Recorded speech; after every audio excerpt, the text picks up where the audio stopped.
قابل احترام بزرگ اور عزیز دوستو،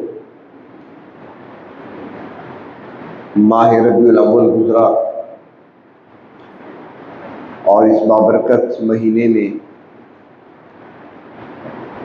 سیرت طیبہ کے مختلف پہلوؤں پر علماء نے، خطباء نے، واعظین نے روشنی ڈالی۔ آپ نے بھی کئی مواعظ سنے ہوں گے، کئی مجلسیں ایسی ہوں گی جس میں آپ کی شرکت ہوئی ہوگی، لیکن سیرت طیبہ ایک ایسا عنوان ہے، جناب نبی کریم صلی اللہ علیہ وسلم کی سیرت، کہ اس کے جس پہلو کو بھی دیکھا جائے وہ آپ کو انوکھا اور نرالا نظر آئے گا، اور چاہے جتنی بار آپ وہ ذکر اور وہ بات سن چکے ہوں، ہر مرتبہ آپ کو وہ بات ایک نئی لذت کے ساتھ محسوس ہوگی اور نیا مزہ آپ کو آئے گا۔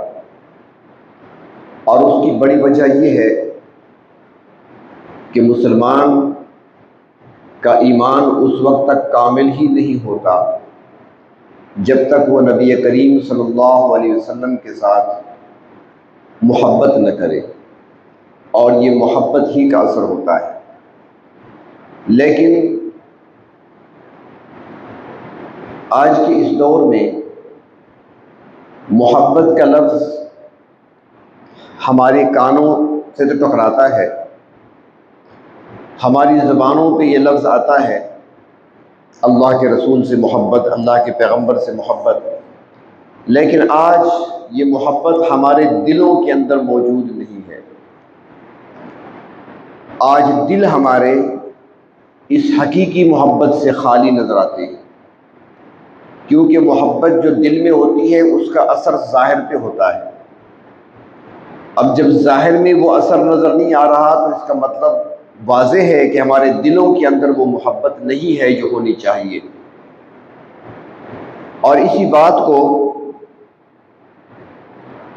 علامہ اقبال نے بڑے عجیب انداز سے بیان کیا ہے۔ علامہ اقبال فرماتے ہیں کہ شب پیش خدا بگر استم رازم، ایک رات میں اپنے پروردگار کے سامنے بہت رویا، بڑی زاری کی میں نے، اللہ کے سامنے میں روتا رہا۔ شب پیش خدا بگر استمزار، روتا رہا، زاری کرتا رہا اللہ کے سامنے۔ کس بات پر؟ کہ مسلمانہ چرا زارند و خوارند، کہ آج مسلمان ذلیل و خوار کیوں ہیں، مسلمانوں کی ہر طرف رسوائی کی آوازیں کیوں آتی ہیں، مسلمان ہر جگہ ذلت کی پستی میں گرے ہوئے کیوں نظر آتے ہیں، اس کی وجہ کیا ہے؟ وہ کہتے ہیں میں روتا رہا، اللہ کے سامنے زاری کرتا رہا۔ تو وہ کہتے ہیں کہ ندا آمد، آواز آئی، ایک تصور ہے شاعر کا کہ آواز آئی، نمی دانی کے ای قوم، اے اقبال تو نہیں جانتا کہ یہ قوم سے مراد یہ امت، یہ مسلمان، کہ آپ کو معلوم نہیں ہے کہ یہ اس وقت کے مسلمان دل دارند وہ محبوب ندارند، ان کے پاس دل تو ہے لیکن محبوب کی محبت سے خالی ہے۔ محبوب سے مراد جناب نبی کریم صلی اللہ علیہ وسلم کی ذات اقدس ہے۔ علامہ اقبال فرماتی ہیں اللہ کے سامنے روتا رہا، رات بھر زاری کرتا رہا، اللہ یہ امت کا حال کیوں ایسا ہو گیا، رسوائی کیوں ہے، ہر طرف ذلت کیوں ہے، ہر طرف پٹائی کیوں ہو رہی ہے؟ تو آواز آتی ہے کہ اس قوم کو آپ نے دیکھا نہیں ہے، امت کے حال کو آپ نے دیکھا نہیں ہے، اس وقت کے مسلمانوں کو آپ نے دیکھا نہیں کہ ان کے پاس دل تو ہے لیکن نبی کی محبت سے خالی ہے۔ حالانکہ نبی اکرم صلی اللہ علیہ وسلم نے ارشاد فرمایا لا یؤمن احدکم حتی اکون احب الیہ من والدہ وولدہ والناس اجمعین، اس وقت تک تم میں سے کوئی کامل ایمان والا ہو ہی نہیں سکتا جب تک کہ وہ مجھے محبوب نہ رکھے، اپنے باپ سے بھی بڑھ کر، اپنی اولاد سے بھی بڑھ کر اور سارے انسانوں سے بڑھ کر، جب تک وہ مجھ سے محبت اتنی زیادہ نہیں کرے گا ہر چیز سے بڑھ کر، اس وقت تک وہ کامل مومن نہیں کہلا سکتا۔ اب دیکھیں یہاں پر باپ کا ذکر بھی آیا، اولاد کا ذکر بھی آیا، باقیوں کا ذکر بھی آیا۔ تو اب اس میں نقطہ ہے ایک کہ محبت کے لائق انسان کا اپنا ضمیر پکار اٹھتا ہے، انسان کے اندر سے جواب آتا ہے کہ اگر کوئی ہستی اس کائنات میں محبت کے لائق ہے مخلوق میں سے تو وہ اللہ کے محبوب ہیں۔ والد کے بڑے احسانات ہیں، والد انسان کی زندگی بناتا ہے، اپنے بیٹے کی، اولاد کی، والد زندگی بناتا ہے، زندگی کے طریقے بتاتا ہے اس کو، تعلیم کی صورت میں، تربیت کی صورت میں خرچ کرتا ہے، اس پر احسانات بھی کرتا ہے۔ تو ایک باپ دنیا میں کام آتا ہے اپنے بیٹے کے، اور اس کی دنیا بنانے کی فکر میں ہوتا ہے اور دنیا بنانے میں لگا رہتا ہے۔ لیکن اللہ کے رسول وہ ہستی ہیں جو اپنے امتی کی دنیا بھی بناتے ہیں، آخرت بھی بناتے ہیں، دونوں جہاں۔ دنیا میں بتاتے ہیں تم نے زندگی کیسے گزارنی ہے، دنیا میں زندگی گزارنے کے ڈھنگ، طریقے، سلیقے سکھاتے اور بتاتے ہیں، اور پھر آخرت میں نجات کیسے ہوگی وہ راستہ بھی دکھاتے ہیں، صراط مستقیم بھی دکھاتے ہیں دنیا میں، اور جنت کا راستہ بھی دکھاتے ہیں۔ اولاد سہارا بنتی ہے اپنے والدین کا، لیکن دنیا کی حد تک۔ لیکن محبت کے قابل تو وہ ہستی ہے جو دنیا میں بھی آپ کو روشنی دکھائے اور روز قیامت بھی شفاعت کی کرسی پہ بیٹھ کر آپ کی سفارش بھی کر سکے۔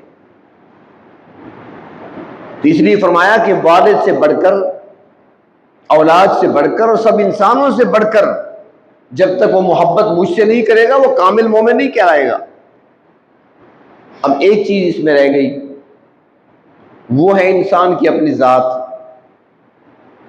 انسان اپنی ذات سے بڑی محبت کرتا ہے، اپنے آپ سے انسان کو بڑی محبت ہوتی ہے، اپنی ذات کو بچانے کے لیے بعض اوقات اولاد کو بھی قربان کر دیتا ہے، گھر بار بھی قربان کر دیتا ہے اپنے آپ کو بچانے کے لیے، دوستوں کو بھی چھوڑ دیتا ہے، رشتوں کو بھی توڑ دیتا ہے۔ تو وہ بھی دوسری حدیث میں حضرت عمر فاروق رضی اللہ تعالی عنہ نبی کریم صلی اللہ علیہ وسلم کی مجلس میں حاضر ہوئے، عرض کرتے ہیں اللہ کے رسول مجھے آپ سے بڑی محبت ہے، مجھے آپ سے بڑی محبت ہے، ہر چیز سے میں آپ کو محبوب رکھتا ہوں سوائے اپنی جان کے، آپ کو محبوب رکھتا ہوں ہر چیز سے، ہر ایک سے۔ آپ اولاد سے بھی زیادہ پیارے ہیں، میرے گھر بار سے بھی زیادہ مجھے پیارے ہیں، دوست و احباب سے، رشتہ داروں سے مجھے بڑے پیارے ہیں، میری جان کے علاوہ ہر چیز سے زیادہ آپ ہی مجھے محبوب ہیں اور پسندیدہ ہیں میری نظروں میں۔ اللہ کے رسول نے فرمایا کہ نہیں، ابھی تم منزل تک نہیں پہنچے۔ اور پھر فاروق اعظم کو جب بتایا گیا تو پھر وہ عرض کرنے لگے اللہ کے محبوب اب میں اپنی جان سے بھی آپ کو زیادہ محبوب رکھتا ہوں۔ فرمایا الان، اب ٹھیک بات کی ہے تم نے، اپنی ذات سے بھی بڑھ کر محبوب رکھو گے، کیونکہ انسان کی اپنی جان ہے نا، اگر آپ کی محبت نہیں ہوگی، آپ کی شفاعت سفارش نہیں ہوگی، آپ کی رہنمائی نہیں ہوگی تو یہ جان تو جہنم چلی جائے گی، یہ ذات تو جہنم چلی جائے گی۔ اگر ذات بھی جہنم سے بچ سکتی ہے تو آپ کی سفارش سے بچ سکتی ہے اور آپ کے دکھائے ہوئے راستے پر چلنے سے بچ سکتی ہے۔ اس لیے اپنی ذات سے بھی بڑھ کر آپ سے محبت کرنا۔ اور صحابہ اکرام رضی اللہ تعالی عنہم اس انداز سے محبت کرتے تھے، انہوں نے عملاً دکھایا۔ حضرت ابو بکر صدیق رضی اللہ تعالی عنہ، ان کے ایک بیٹے ہیں جن کا نام عبد الرحمن ہے۔ جب بدر کا واقعہ پیش آیا تھا تو اس وقت تک عبد الرحمن نے اسلام قبول نہیں کیا تھا، جوان تھے، کفار مکہ کی طرف سے لڑنے کے لیے آئے تھے۔ جنگ ہوئی، اللہ رب العزت نے فتح عطا فرمائی اپنے محبوب صلی اللہ علیہ وسلم کو اور آپ کے صحابہ کو، فتح یاب ہوئے، شکست کھا کر بھاگ گئے مشرکین۔ تو جب بعد میں عبد الرحمن اسلام قبول کرتے ہیں تو ایک دن اپنے والد کے سامنے بیٹھے ہیں، اور عرض کرتے ہیں ابا جان جب میدان بدر میں تھے نا، ہم آمنا سامنا ہمارا اور آپ کا ہوا تھا، تو آپ مسلمانوں کی طرف سے جنگ میں شریک تھے اور میں کفار کی طرف سے تھا، آپ کے کمانڈر اللہ کے رسول صلی اللہ علیہ وسلم تھے اور ہمارے کمانڈر ابو جہل۔ تو اس جنگ کے دوران کئی موقع ایسے آئے کہ آپ بالکل میرے سامنے آ گئے، لیکن میں فوراً ہٹ جاتا تھا۔ صدیق اکبر نے لمبا سانس لیا، فرمایا بیٹا میں نے تمہیں نہیں دیکھا، میں نے وہاں پر میدان جنگ میں تمہیں نہیں دیکھا۔ ابا جان اگر آپ دیکھتے تو کیا ہوتا؟ فرمایا اگر میں دیکھ لیتا تو ایک ہی وار میں تیرا سر تن سے جدا کر دیتا، جو محمد کا نہیں وہ میرا بھی نہیں۔ یہ محبت ہے، باپ اولاد سے بڑھ کر محبت، باپ سے بڑھ کر محبت، اپنی جان سے بڑھ کر محبت۔ یہی صدیق اکبر ہیں رضی اللہ تعالی عنہ، مکہ مکرمہ میں ہجرت سے قبل ایک دن چلے گئے حرم شریف میں، مکہ مکرمہ میں تھے، حرم میں چلے گئے، مشرکین بیٹھے ہوئے تھے، بآواز بلند کلمہ شہادت پڑھا، قرآن کی تلاوت شروع کر دی۔ کفار نے دیکھا اچھا اب تو علل اعلان شروع ہو گئے، انہوں نے مارنا شروع کر دیا، مارا پیٹا، اتنا مارا زخمی پورا جسم لہو لہان، بے ہوش ہو گئے۔ بے ہوشی کے عالم میں ان کو اٹھا کر گھر لایا گیا، بچنے کی امید نظر نہیں آ رہی تھی، والدہ بھی سرہانے بیٹھی ہے، رشتہ دار قریب والے بیٹھے ہیں ساتھ۔ آدھی رات کے وقت آنکھ کھلی، جو ہی آنکھ کھلی ماں نے فوراً گرم دودھ کا گلاس پیش کر دیا۔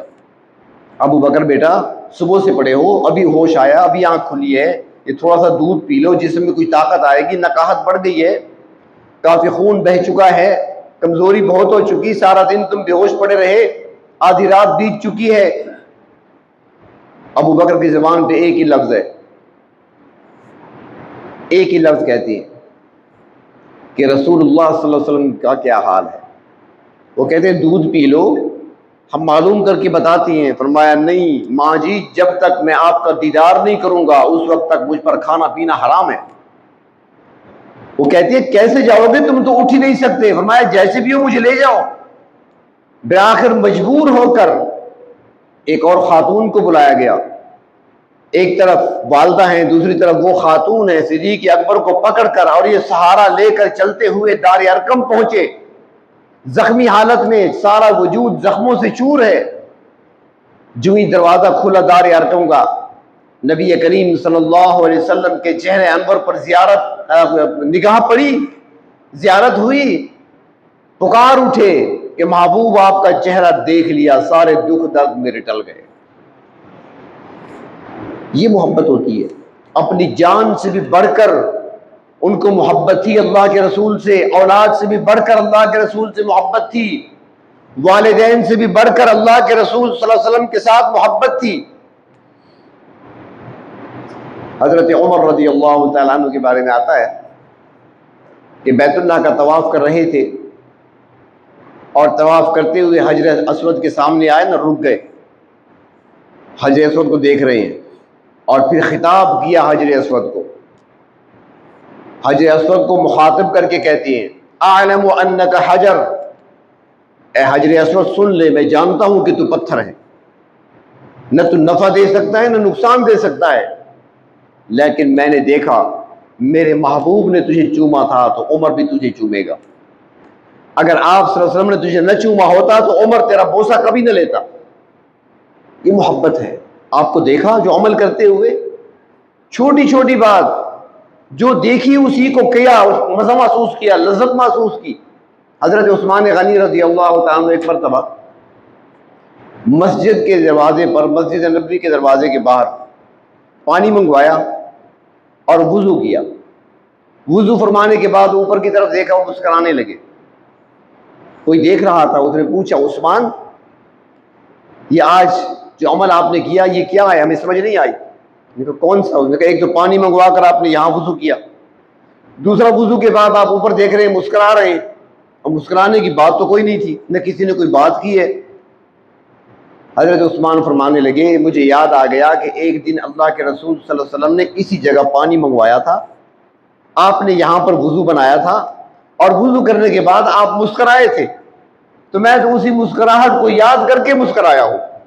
ہو سکتا ہے کہ آپ نے فرشتوں کو دیکھا ہو سکتا ہے آپ نے کوئی اور نظائر دیکھے ہوں اور مناظر دیکھے ہوں، لیکن میں کچھ نہیں جانتا، میں نے تو جو آپ کو کرتے دیکھا تھا میں نے وہی کیا۔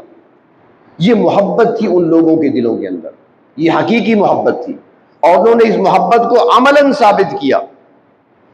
بلکہ یہی حضرت عثمان ہے، جب حدیبیہ کے مقام پر نبی کریم صلی اللہ علیہ وسلم کو 1400 صحابہ کے ساتھ جب عمرہ ادا کرنے کے لیے تشریف لے جا رہے تھے، وہاں پر روک لیا گیا، مشرکین مکہ نے مکہ میں داخل ہونے سے روک دیا۔ اب سارے احرام کی حالت میں، احرام باندھے ہوئے عمرہ ادا کرنے جا رہے تھے، روک لیے گئے۔ تو اس موقع پر مذاکرات کے لیے جناب نبی کریم صلی اللہ علیہ وسلم نے حضرت عثمان غنی کو بھیجا کہ جاؤ ان سے بات کرو اور انہیں جا کر بتاؤ کہ ہم لڑنے کے لیے نہیں آئے، ہم جنگ کرنے نہیں آئے، ہم تو عمرہ ادا کرنے آئے ہیں، عبادت ہے، عمرہ ادا کر کے ہم نے واپس چلے جانا ہے، راستہ کھول دو ہمارا، جانے دو ہمیں۔ حضرت عثمان یہ پیغام لے کر گئے مکہ مکرمہ، وہاں سرداروں سے ملے، گفتگو ہوئی، تو حضرت عثمان رضی اللہ تعالیٰ عنہ چونکہ تاجر تھے، ہجرت سے پہلے بھی ان کی تجارت مشہور تھی اور ان کی سخاوت بھی مشہور تھی، ان کا نیکی اور ان کا تقوی وہ بھی مشہور تھا، سارے لوگ جانتے تھے، اکثر لوگوں پر ان کے احسانات تھے۔ تو مکہ والے کہنے لگے عثمان باتیں تو ہوتی رہیں گی، آپ کے پیغمبر کو اور آپ کے ساتھیوں کو تو ہم فی الحال آنے نہیں دیتے، یہاں اجازت نہیں ہے ان کو مکہ آنے کی، لیکن تم تو آ چکے ہو، احرام کی حالت میں ہو، طواف کر لو، سعی کر لو، عمرہ ادا کر لو، احرام کھول دو، تم تو کر سکتے ہو نا۔ اب حضرت عثمان سمجھتے ہیں کہ عمرہ ادا کرنا عبادت ہے، حضرت عثمان جانتے تھے بیت اللہ میرے سامنے ہے، حجر اسود، حتیم اور رکن یمانی، رکن شامی میرے سامنے ہیں، حضرت عثمان جانتے تھے کہ میں کر سکتا ہوں یہاں پر، لیکن جواب میں فرماتے ہیں کہ میں اپنے محبوب کے بغیر عمرہ ادا نہیں کر سکتا۔ بغیر عمرہ ادا کیے عثمان واپس چلے گئے۔ ہم اور آپ ہوتے تو کیا کرتے؟ لیکن یہ سچی محبت تھی ان کے دلوں کے اندر، اللہ کے محبوب صلی اللہ علیہ وسلم کے ساتھ ایسی محبت تھی، ایسا تعلق تھا ان کا جو حقیقت پر مبنی تھا۔ ہمارے دعوے جو ہیں وہ زبان کی حد تک ہیں محبت کے، کیونکہ محبت جب دل میں اترتی ہے تو عملاً وہ ظاہر ہوتی ہے، اس کا ظہور ہوتا ہے، اظہار ہوتا ہے اعضاء کے ذریعے سے۔ آج جو ظہور نہیں ہو رہا تو یقینی بات ہے کہ محبت دل میں اتری نہیں ہے، اور مطالبہ یہی کیا جا رہا ہے کہ ہر چیز سے بڑھ کر محبت جب تک نہیں رکھو گے ایمان کے کمال کو نہیں پہنچ سکتے۔ کمال ایمان تب حاصل ہوگا جب ساری مخلوق سے بڑھ کر محبت ہوگی، مخلوق میں سے وہ اللہ کے محبوب صلی اللہ علیہ وسلم کے ساتھ۔ حضرت علی رضی اللہ تعالیٰ عنہ ایک مرتبہ پتہ چلا کہ نبی کریم صلی اللہ علیہ وسلم کے گھر میں کئی دنوں سے فاقہ ہے، گھر میں کچھ نہیں، چولہے میں آگ نہیں جل رہی، پکانے کے لیے کھانے کے لیے کچھ گھر میں موجود نہیں ہے۔ حضرت علی رضی اللہ تعالیٰ عنہ کے اپنے گھر میں بھی فاقہ تھا، وہاں بھی کچھ نہیں تھا کھانے کو، خود بھی بھوکے تھے، لیکن جب پتہ چلا کہ اللہ کے محبوب بھوکے ہیں، رات کا وقت تھا، فوراً چلے، ایک باغ میں پہنچے، باغ یہودی کا تھا، یہودی اندر موجود تھا، حضرت علی پہنچ گئے اس کے پاس، شام کا وقت ہے، اس سے کہتے ہیں بھائی کوئی کام ہو تو مجھے بتا دو، اجرت پر کوئی کام کرانا ہو تو بتا دو۔ اس نے کہا اور تو کوئی کام نہیں ہے، رات کے وقت کون سا کام ہو سکتا ہے؟ ہاں یہ کنویں سے پانی کے ڈول کھینچنے ہیں، کھیت کو ذرا سیراب کرنا ہے، کچھ ڈول کھینچ دو۔ حضرت علی نے فرمایا کہ بھائی کیا دو گے؟ اس نے کہا کہ ایک ڈول کھینچنے پر ایک دانہ کھجور کا ملے گا، ایک دانہ کھجور کا۔ ڈول کھینچنا آسان نہیں ہے، آپ نے تو دیکھا ہی نہیں ہے، ڈول ہے ہی نہیں آج کل، ورنہ آپ کھینچ کر دیکھتے پتہ چلتا۔ تو ڈول کھینچنا اور ایک ڈول کے بدلے ایک دانہ کھجور کا۔ حضرت علی نے فرمایا ٹھیک ہے مجھے منظور ہے۔ رات کا وقت ہے، حضرت علی رضی اللہ تعالیٰ عنہ 17 ڈول پانی کھینچتے ہیں، 17 ڈول، اور 17 دانے کھجور کے ملے۔ خود بھوکے ہیں، کئی دنوں سے کچھ نہیں کھایا، لیکن وہ پورے 17 دانے لے کر سیدھا اللہ کے محبوب کے پاس پہنچتے ہیں۔ عرض کرتی ہیں آقا سنا ہے کہ آپ کے ہاں فاقہ ہے، کچھ چند کھجوریں لے کر آیا ہوں، آپ تناول فرمائیں، مجھے خوشی ہوگی۔ آپ کی خدمت میں پیش کر دی کھجوریں۔ یہ محبت ہے ان کے دلوں کے اندر، سچی اور حقیقی محبت ان کے دلوں میں تھی۔ ہمارا صرف دعویٰ۔ حضرت خبیب رضی اللہ تعالیٰ عنہ کفار کی قید میں چلے گئے تھے، پکڑ لیا گیا تھا، اور پھر خبیب کو بیچ دیا گیا۔ مشرکین نے بیچا ان کے ہاتھ جن کے گھر کے افراد بدر میں مارے جا چکے تھے، اور ان کے باپ کو حضرت خبیب نے قتل کیا تھا، تو اپنے باپ کا وہ بدلہ لینا چاہتے تھے۔ انہوں نے خبیب کو باندھ کر رکھا گھر میں، اور پھر جب وہ دن آیا جس دن حضرت خبیب کو انہوں نے سولی پہ لٹکانا تھا، تو حضرت خبیب کو ساتھ لے کر مقام حل پہ چلے گئے۔ حدود حرم ہے نا، حدود حرم کے باہر کا جو علاقہ ہے مقام حل کہلاتا ہے۔ میقات سے لے کر حدود حرم تک کے درمیانی علاقہ حل کا علاقہ کہلاتا ہے۔ یہ جدہ جو ہے شہر وہاں کا، یہ بھی مقام حل میں ہے۔ تو حرم کے اندر چونکہ خون بہانا، کسی کو تکلیف دینا جائز نہیں ہے، نہ پہلے تھا نہ آج ہے، یہاں تک کہ وہاں کی گھاس بھی آپ نہیں اکھاڑ سکتے۔ چنانچہ مقام حل پہ لے گئے۔ اب کفار جمع ہے تماشا کرنے کے لیے، حضرت خبیب کو سامنے باندھ دیا گیا۔ اب اسلحہ موجود ہے، تیر بھی ہے، تلواریں بھی ہیں، خنجر بھی ہیں، نیزے بھی ہیں، سارے سامنے کھڑے ہیں کفار تیر تلوار سنبھال کر۔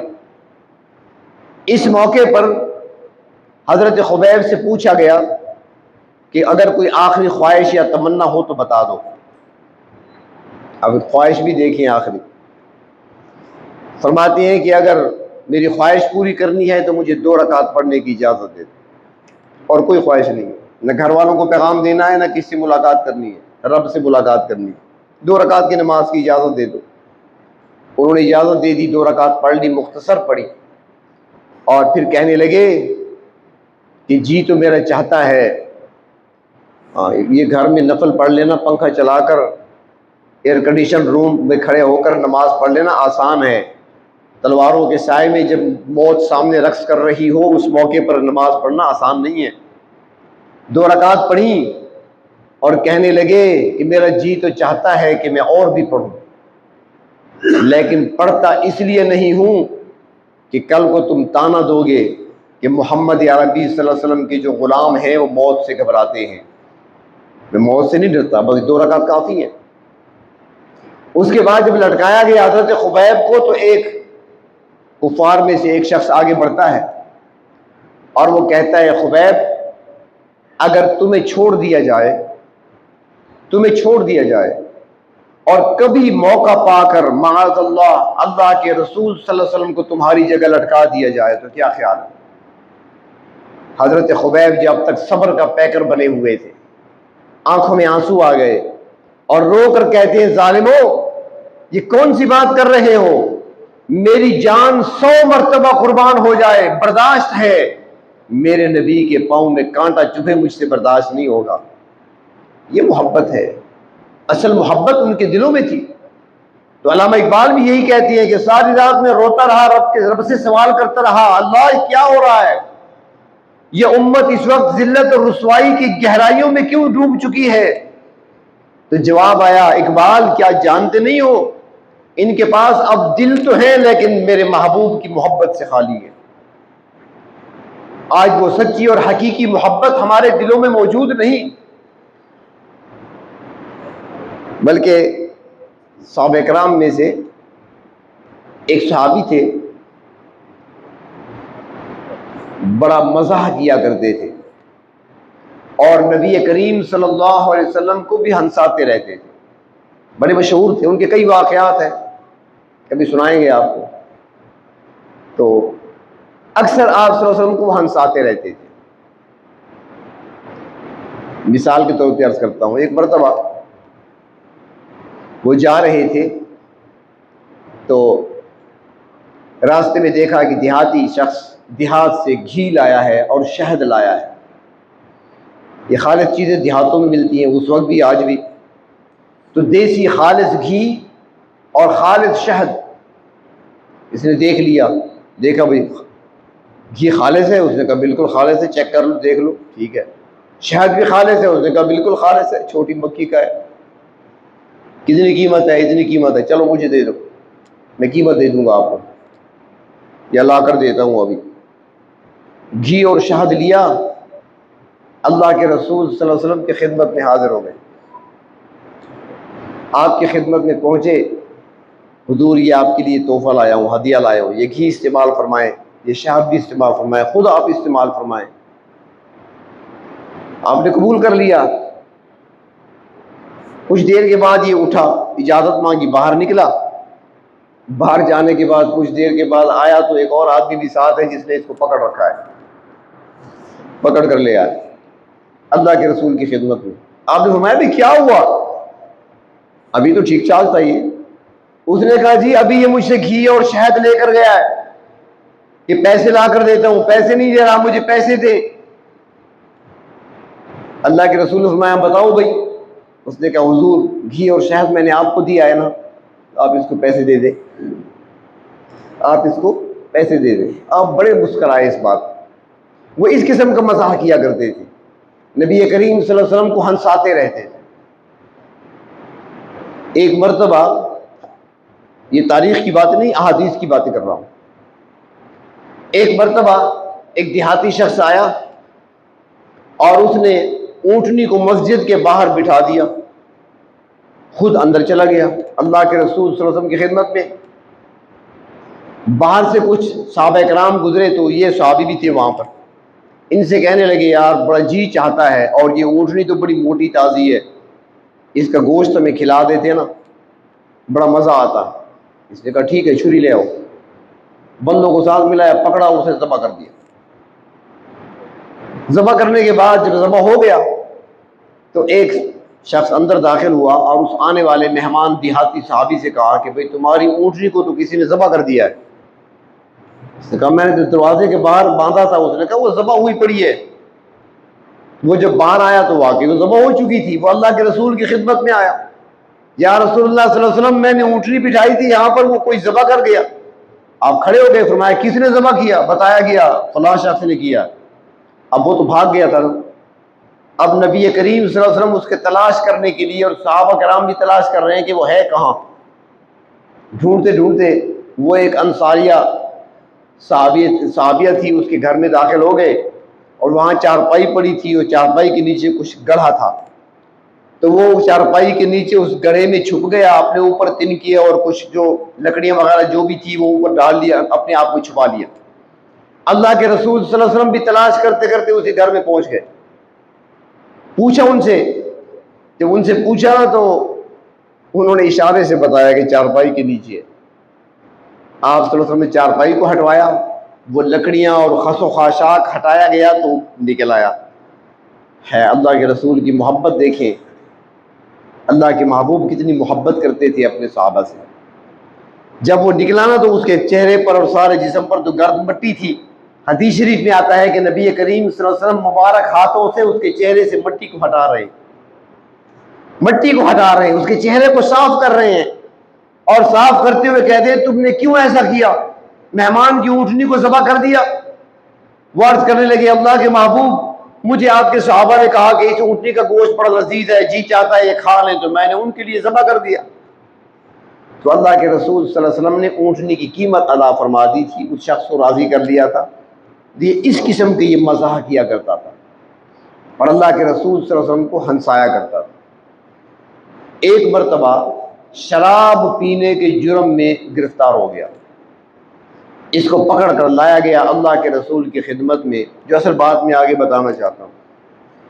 تو اس کو پکڑ کر لایا گیا، شراب پی ہوئی تھی۔ اللہ کے رسول صلی اللہ علیہ وسلم نے ارشاد فرمایا کہ اس پر حد جاری کرو، کوڑے مارو، 80 کوڑے جسم پہ پڑیں گے، حد ہے، قرآنی فیصلہ ہے، فرمایا اس پہ حد جاری کرو۔ تو اس پر حد جاری کی گئی، اس کو کوڑے مارے گئے۔ جب اسے حد اس پر جاری ہو گئی، اس کو سزا ملی، تو اس موقع پر حدیث شریف کے راوی حضرت عمر ہیں، اور حضرت عمر نے اس موقع پر فرمایا کہ اس پر اللہ کی لعنت ہو، یہ جو شراب کے نشے میں پکڑ کر اللہ کے رسول کی خدمت میں پیش کیا گیا جسے، جب اس نے لعنت کے الفاظ استعمال فرمائے تو اللہ کے محبوب صلی اللہ علیہ وسلم نے فوراً ارشاد فرمایا کہ لا تلعنوہ، اس پر لعنت نہ بھیجو۔ اللہ کے رسول فرما رہے ہیں لا تلعنوہ، اس پر لعنت نہ بھیجو، فواللہ ما علمت انہ یحب اللہ ورسولہ۔ اللہ کے محبوب فرماتے ہیں کہ اللہ کی قسم، فواللہ، اللہ کی قسم، میں نے اس کے دل میں اللہ اور اللہ کے رسول کی محبت کے علاوہ کچھ نہیں دیکھا۔ گو اس نے جرم کیا ہے، جرم کی سزا مل گئی، لیکن اس کا دل وہ منور ہے اللہ اور اللہ کے رسول کی محبت سے۔ تو یہاں پر جس کے دل میں اللہ اور اللہ کے رسول کی محبت کی گواہی اللہ کے محبوب خود دے رہے ہو، اب وہ محبت کس درجے کی ہوگی۔ اور یہاں پر یہ بات بھی ثابت ہو گئی کہ بظاہر اگر کوئی آپ کو مجرم بھی نظر آئے، اس کو بھی برا نہ کہا کرے، لعنت نہ بھیجا کرے، ہو سکتا ہے کہ اس کا دل محبت سے منور ہو۔ اللہ کے رسول نے منع فرما دیا، اس نے جرم کیا ہے، حد جاری ہو گئی اس پر، شراب پی تھی، شراب حرام ہے، لیکن فرمایا کہ اس کے دل میں اللہ اور اللہ کے رسول کی محبت ہے، لہذا اس پر لعنت نہ بھیجو۔ اور دوسری بات یہ بھی ثابت ہوئی کہ صحابہ کرام میں سے اگر کسی نے گناہ کبیرہ کر لیا تب بھی ہے صحابی، گناہ کبیرہ اگر ہو گیا نا تو تب بھی ہے صحابی۔ اللہ کے محبوب خود گواہی دے رہے ہیں فواللہ، اللہ کی قسم، لا تلعنوہ، اس پر لعنت نہ بھیجو۔ وہ کہ بظاہر جرم کر چکا، سب کے سامنے ہے، جرم کرنے کے باوجود فرمایا کہ اس کے سینے میں، اس کے دل میں میری اور میرے اللہ کی محبت پائی جاتی ہے، لہذا اس کو برا نہ کہو۔ تو محبت، اللہ کے رسول صلی اللہ علیہ وسلم کی محبت ایک مومن کے دل میں پختہ ہونی چاہیے، اور پھر اس محبت کا اظہار بھی ہونا چاہیے، وہ ظاہر بھی ہونی چاہیے، اعمال کے ذریعے سے، ہمارے اعضاء سے اس کا ظہور ہو، پتہ چلے کہ کتنی محبت ہے اللہ کے رسول صلی اللہ علیہ وسلم کے ساتھ۔ اور آخری بات میں یہ بھی عرض کروں کہ اس محبت پر ملے گا کیا؟ ہم تو عادی ہو چکے ہیں نا، ہم تو عادی ہو چکے ہیں نا، ہاں بھی فلاں کا یہ کام کرنا ہے، وہ پہلے کہے گا میری کمیشن، میری کمیشن، کمیشن بغیر تو کوئی کام ہی نہیں کرتا۔ ایک بزرگ میرے پاس آئے تو ہنس رہے تھے، میں نے کہا کیا ہوا؟ کہنے لگے پٹوار خانے گیا تھا، اس میں تحصیل گیا تھا، تو وہاں پر تحصیلدار صاحب اپنی سیٹ پر نہیں تھے، تو میں نے کلاس 4 سے پوچھا کہ آج تحصیلدار صاحب نہیں ہیں؟ اس نے کہا نہیں ہیں، وہ وہاں بیٹھے ہیں اس کمرے میں۔ جب میں اس طرف جانے لگا، اس نے کہا چاچا چائے کے پیسے تو دے دو، کہ بتانے کے چائے کے پیسے تو دیتے جاؤ۔ یہ ہمارا حال بن چکا ہے، ہم ہر چیز میں نفع چاہتے ہیں نا، مجھے کیا ملے گا، مجھے کتنا فائدہ ہوگا۔ تو آؤ بھئی آپ کو بتائیں، اللہ کے رسول سے محبت کرو گے تو کیا ملے گا، کیا فائدہ ہوگا؟ حدیث شریف میں آتا ہے، ایک دیہاتی صحابی آئے اور آ کر سوال کیا متی الساعہ، اللہ کے رسول قیامت کب آئے گی؟ متی الساعہ، قیامت کب آئے گی؟ آپ نے فرمایا یہ بات نہ پوچھو قیامت کب آئے گی، یہ بتاؤ ما اعددت لہا، تم نے اس کے لیے تیاری کتنی کی ہے، یہ بتاؤ۔ قیامت کو تو پوچھتے ہو کب آئے گی، یہ بتاؤ تم نے تیاری کتنی کر رکھی ہے۔ اب وہ جواب میں کہتا ہے کہ ما اعددت لہا، میں نے اس کے لیے کوئی تیاری تو نہیں کی، خاص تیاری تو میری نہیں ہے، الا احب اللہ ورسولہ، ہاں مگر اتنی بات ہے کہ میں اللہ اور اللہ کے رسول سے محبت کرتا ہوں، باقی کوئی خاص تیاری تو میری نہیں ہے، مال میرے پاس نہیں ہے کہ زیادہ صدقے کے خیرات میں نے کیے ہو، محنت مزدوری والا بندہ ہوں، بس نماز ہی پڑھ لیتا ہوں، رمضان کا مہینہ آیا تو روزے رکھ لیے، زیادہ تیاری تو کوئی نہیں کی میں نے، ہاں لیکن اتنی بات ہے کہ اللہ اور اللہ کے رسول صلی اللہ علیہ وسلم سے محبت رکھتا ہوں، باقی اس کے علاوہ اور میرے پاس دامن میرا خالی ہے۔ تو آپ نے ارشاد فرمایا کہ اس محبت کا صلہ کیا ملے گا، اس محبت کا بدلہ کیا ہے، اس محبت کے بدلے میں آپ کو کیا ملنے والا ہے؟ تو آپ نے ارشاد فرمایا کہ انک مع من احببت، اس کا صلہ یہ ہے کہ محبت اللہ اور اللہ کے رسول سے ہے تو قیامت کے دن اس کے ساتھ ہوگے جس سے محبت ہے، یہ انعام ملے گا۔